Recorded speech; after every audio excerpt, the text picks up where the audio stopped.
प्रिय विद्यार्थियों, हम अपने पिछले वीडियो में कवि केशव दास के ऊपर विचार कर रहे थे। उनके आचार्यत्व के संबंध में हमारी बात चल रही थी। उसी प्रसंग में हमारा अगला बिंदु है दार्शनिक विचार। केशव के दार्शनिक विचार रामचंद्रिका एवं विज्ञान गीता में मिलते हैं। उनका जीवन दर्शन समन्वयवादी है। केशव दास पर शंकर के अद्वैतवाद का व्यापक प्रभाव दिखाई देता है। केशव के अनुसार गुणमयी माया से रहित निरुपाधिक चैतन्य ही अखंड ब्रह्म है। और वो कहते हैं, तुम ही गुण रूप गुणों तुम ठाए, तुम एक ते रूप अनेक बनाए। केशव ने अपनी रुचि के अनुसार श्री राम के राजसी रूप का ही चित्रण किया है। उनके राम सगुण ब्रह्म के अवतार हैं। राम का नाम ही मुक्ति का सर्वोत्तम साधन है। अगला बिंदु है भक्ति भावना। अपने प्रसिद्ध महाकाव्य रामचंद्रिका का उपक्रम करते हुए केशवदास ने लिखा है कि स्वप्न में वाल्मीकि मुनि द्वारा उनको राम भक्ति की प्रेरणा मिली थी और उसी समय उन्होंने श्री राम जी को अपना आराध्य देव बना लिया। और वो कहते हैं, मुनिपति यह उपदेश दे, जब ही भय अदृष्ट, केशवदास तहीं करो रामचंद्र जू इष्ट। केशव के राम परम ब्रह्म के अवतार हैं और उनमें सगुण एवं निर्गुण दोनों रूपों का समन्वय उपलब्ध है। और वो कहते हैं, सोई परम ब्रह्म श्री राम है, अवतारी अवतार मणि। केशव के राम परम ब्रह्म है जिनका स्वरूप निरूपण मनवाणी के परे है। और वो कहते हैं, पूरन पुराण और पुरुष पुराण, परिपूर्ण बतावे न बतावे और उक्ति को, दर्शन देत जिन्हें दर्शन समझने, नेति नेति कह वेदी छाड़ी भेद जुक्ति को। केशवदास की भक्ति पद्धति श्रीमद् भागवत के धर्म के अनुसार है। वह श्रीमद् भागवत एवं अध्यात्म रामायण में निरूपित नवदा भक्ति पद्धति को मानते हैं। इसी आधार पर उन्होंने रामचंद्रिका में भक्ति के अवयवों का निरूपण किया है। भक्ति के समस्त अवयव रामचंद्रिका में स्पष्टतः वर्णित हैं। केशव के श्री राम तुलसी के श्री राम की भांति धर्म संस्थापना हेतु अवतार लेते हैं। इसी हेतु उन्होंने विभिन्न अवतार धारण किए हैं। और वो कहते हैं, यही भांति अनेक स्वरूप तिहारे, अपनी मर्जाद के काम काज सवारे। केशव ने भक्ति के संदर्भ में अनन्यता, निश्चल साधना, बाह्याचार आदि का भी वर्णन किया है। उनके धर्म का पर्यायवाची सदाचार है। उनकी दृष्टि में प्रवृत्ति को उद्दात करके निवृत्ति पर लाना ही धर्म है। चमत्कारवादी प्रवृत्ति के कारण केशवदास की भक्ति साधना बौद्धिकता प्रधान है। उन्होंने भक्ति का निरूपण सावयव किया है। उन्होंने श्री राम के शील एवं सौंदर्य की अपेक्षा उनके ऐश्वर्य का ही अधिक वर्णन किया है। इन्हीं सभी कारणों से वे सूर, तुलसी आदि भक्तिकालीन भक्तों की कोटि में नहीं आते हैं। इसी कारण आचार्य रामचंद्र शुक्ल ने अपने हिंदी साहित्य के इतिहास में केशव दास को भक्ति काल के फुटकर कवियों में स्थान दिया। अब अगला बिंदु है हमारा काव्य सिद्धांत। कविप्रिया में केशव दास का आचार्यत्व सुस्पष्ट हुआ है। इसमें उन्होंने काव्य रचना के लिए अनेक निर्देश दिए हैं और कवि के सामने उपस्थित होने वाली बाधाओं की ओर संकेत किया है।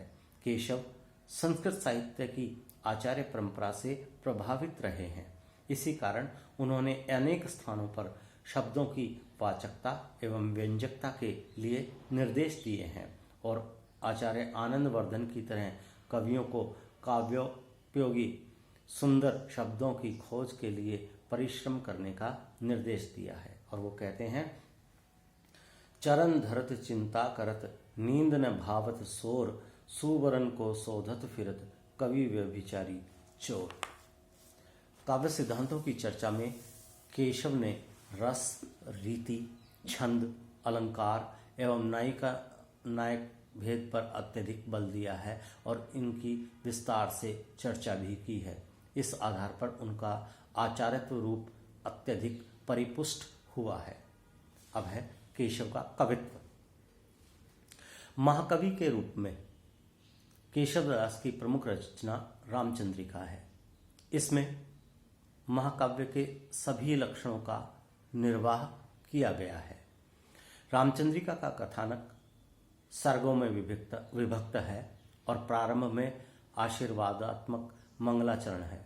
मंगलाचरण में गणेश, सरस्वती और श्री राम की वंदना की गई है। साथ ही कथावस्तु की ओर निर्देश करते हुए केशव ने बतलाया है कि वह भगवान श्री राम के कथा वैभव का अनेक छंदों में वर्णन कर रहे हैं और कहते हैं, जगती जाकी ज्योति जग एक रूप सुछंद, रामचंद्र की चंद्रिका वर्णत हो बहु छंद।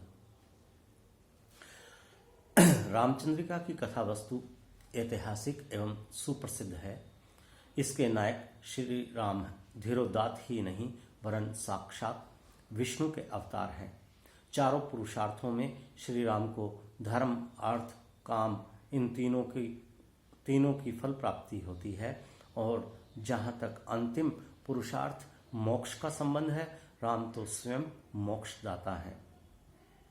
रामचंद्रिका में अयोध्या और लंकापुरी के वैभव का सुंदर चित्रण हुआ है।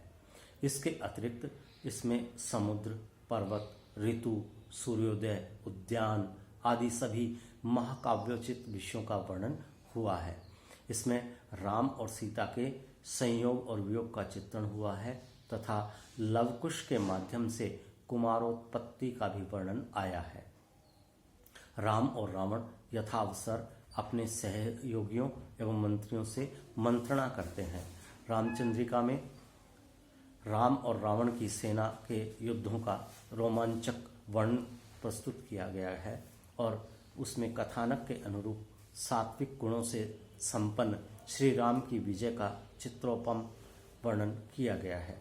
रामचंद्रिका में मुख्य रस श्रृंगार है और नाना प्रसंगों में अन्य रसों की भी सफल अभिव्यक्ति हुई है। इसमें अनेकानेक छंदों का गरिमापूर्ण एवं विचित्र प्रयोग हुआ है।